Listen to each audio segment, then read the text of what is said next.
उदयपुर में दो समुदाय विशेष के लोग एक नॉट सो समुदाय विशेष के व्यक्ति की दुकान में गए और जैसे ही उन दोनों समुदाय विशेष के लोगों ने उस नॉट सो समुदाय विशेष के व्यक्ति को देखा, वैसे ही वो डर गए और अपने डर को दूर करने के लिए आत्मरक्षा में उन्होंने कन्हैया लाल को गुस्ताखे नबी वाली सजा दे दी। 10 दिन पहले से पुलिस को कंप्लेंट लिखवा रखी थी कन्हैया लाल ने कि मुझे इस प्रकार से धमकियां मिल रही हैं क्योंकि मैंने नूपुर को सपोर्ट किया है व्हाट्सएप पर पुलिस ने कुछ नहीं किया।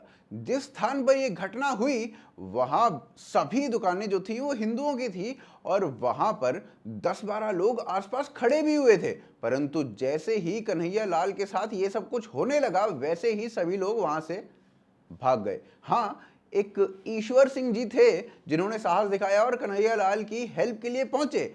अब ईश्वर सिंह भी अपने जीवन के लिए हॉस्पिटल में जूझ रहे हैं। इसी मुद्दे पर कुछ फैक्ट्स रखते हुए आपको बातें बताएंगे। आप हमारे साथ बने रहिए, देखते रहिए आज की ताज़ा खबर।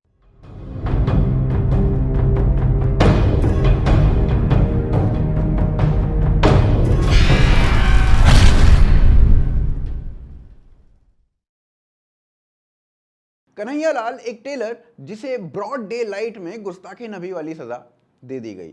उसका कारण मात्र एक था कि उन्होंने व्हाट्सएप स्टेटस डाल दिया जिसमें उन्होंने नुपुर शर्मा को सपोर्ट किया और बस फिर क्या था, फिर वही हुआ जो Kamlesh Tiwari, Charlie Hebdo, Samuel Paty, Kishan Bharwad इत्यादि इत्यादि इत्यादि इत्यादि इत्यादि के साथ हुआ। देश हो, विदेश हो, गांव हो, नगर हो, ये तो होता ही रहता है और पूरे विषय पर कांग्रेस ने मोदी को लपेट लिया और राजस्थान के सीएम ने बयान दिया। यही सेम बयान वो करौली वायलेंस पर, जोधपुर वायलेंस पर और आज देते ही रहे। मैं समझता हूँ कि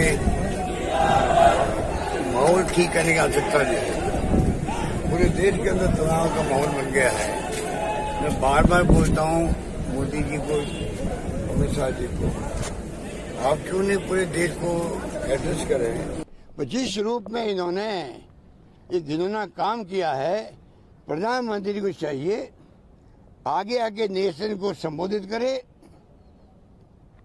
कंडेम करे वो हिंसा को, चाहे हिंसा किसी की पक्ष के द्वारा हो। आज आग लगी हुई पूरे देश के अंदर, जगह जगह दंगे हो रहे हैं, तनाव है, अशांति है, हिंसा है। हम बार बार मांग करते प्रधानमंत्री जी से खाली आप अपील कर दो शांति की। सीएम साहब, लॉ एंड ऑर्डर आप संभालोगे या मोदी जी? वैसे सेंटर ने ये केस अब एनआईए को दे दिया है और यूएपीए इस केस पर लगाया जाएगा। बाकी कांग्रेस और लिब्रांडुओं ने उदयपुर में ये होते ही एक राग अलापना प्रारंभ कर दिया कि ये तो मोदी के आने के बाद से ऐसा हो गया है, अन्यथा तो इस देश में कभी ऐसा हुआ ही नहीं, ऐसा होता ही नहीं था। और ये शायद इस सदी का सबसे बड़ा झूठ है, क्योंकि इस देश का बंटवारा तक इन्हीं कारणों पर हुआ हो, उस देश में मोदी के आने के बाद ये भावना नहीं आई। ये हमेशा से यहाँ पर व्याप्त थी। हिंदू भगवानों को गालियां देती, उनका उपहास करती 3 पुस्तकें, कृष्ण तेरी गीता को जलाना होगा, सीता का छिनाला और 20वीं शताब्दी का महर्षि, इन तीनों को पब्लिश किया गया 1920 के दशक में। और इन तीनों पुस्तकों के बाद हिंदुओं ने उत्तर दिया रंगीला रसूल छापकर, जिसमें लिखी एक एक बात हदीसों के हवाले से लिखी गई थी। और ये बात कोर्ट ने भी उस समय मानी कि ये तो इतिहास है और इसलिए इस पुस्तक के संपादक महाशय राजपाल को कोर्ट ने छोड़ भी दिया। परंतु विशेष समुदाय के लोगों को यह मंजूर कहां था। उन्होंने इस पुस्तक और इसके संपादक के अगेंस्ट प्रोटेस्ट प्रारंभ कर दिए।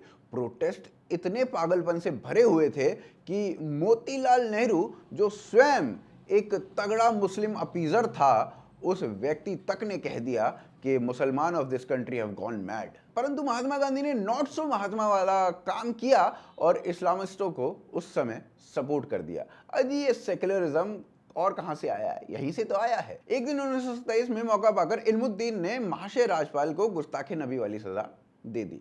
सभी इस्लामिस्टों ने इल्मुद्दीन को गाजी की संज्ञा दी और उसे पलकों पर बिठा लिया। समय ने करवट बदली, 100 साल बीते, 2022 आया और इतिहास फिर से दोहराया गया। पहले शिवलिंग का मजाक बनाया गया। मूर्तियों की पूजा, प्राइवेट पार्ट्स की पूजा कहीं को कर रहे हैं? क्यों कर रहे हैं प्राइवेट पार्ट्स की पूजा? मैं ये पूछ रहा हूँ। वेदा गीता के अगेंस्ट जाके, श्री राम श्री कृष्णा के खिलाफ जाके प्राइवेट पार्ट्स की पूजा क्यों? तुम्हारे प्राइवेट पार्ट्स से क्या लेना देना है लोगों को?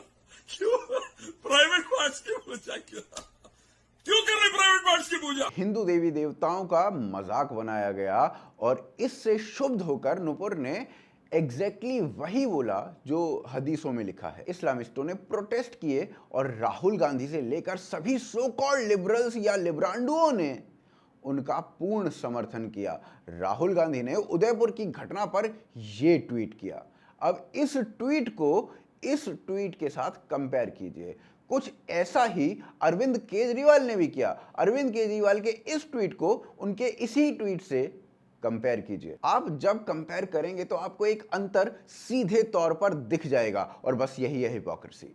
साथ ही समर्थन में आए सभी जर्नलिस्ट या बॉलीवुडिये पुतला लटकाने पर स्वरा और आरफा को लगा, अरे बस पुतला ही तो है, क्या हो गया, पुतला लटका दिया तो ऐसा तो होता ही रहता है, पुतला तो लटकाना भी चाहिए।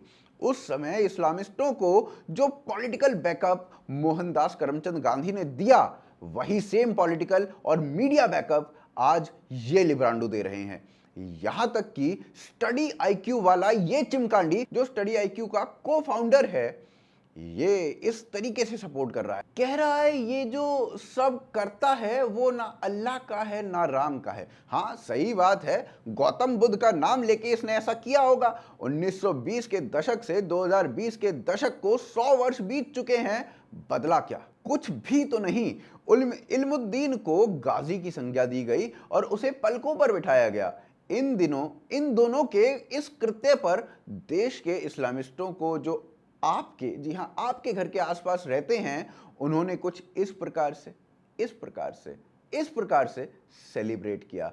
पुलिस जब इन दोनों को अरेस्ट करने गई तो पुलिस के ऊपर उनकी गली के लोगों ने पथराव कर दिया, पत्थर फेंके।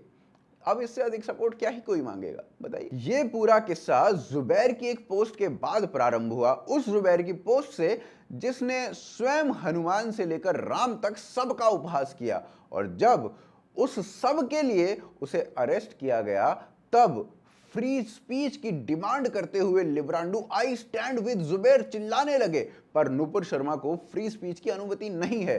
नुपुर कुछ बोले तो स्वरा को लज्जा आ जाती है, और कमाल की बात यह है कि स्वरा तक को लज्जा आ जाती। परंतु यहां पर प्रश्न केवल एक, जुबैर जो फैक्ट चेकर है, उसने आज तक जो नुपुर ने बोला उसकी सत्यता की जांच क्यों नहीं की, उसका फैक्ट चेक क्यों नहीं किया? क्यों नहीं ऑल्ड न्यूज ये कहता कि नुपुर ने जो बोला वो साफ सीधे शब्दों में हदीसों में लिखा गया था, और उसी बात को जाकिर नायक भी मानता है। She was married to the Prophet at the age of 6 and the marriage was consummated at the age of 9. Now there are many. इस सब के बाद बात केवल एक कि इस देश से अपीजमेंट और खास तौर पर इस्लामिक अपीजमेंट समाप्त होनी चाहिए, नहीं तो ये देश शायद रहने लायक नहीं बचेगा। आप देख रहे थे आज की ताज़ा खबर। आप हमारे दूसरे चैनल को भी अति शीघ्र सब्सक्राइब करिए। उसका जो लिंक है वो नीचे डिस्क्रिप्शन और पिन कमेंट में दिया गया है। जय हिंद, जय भारत।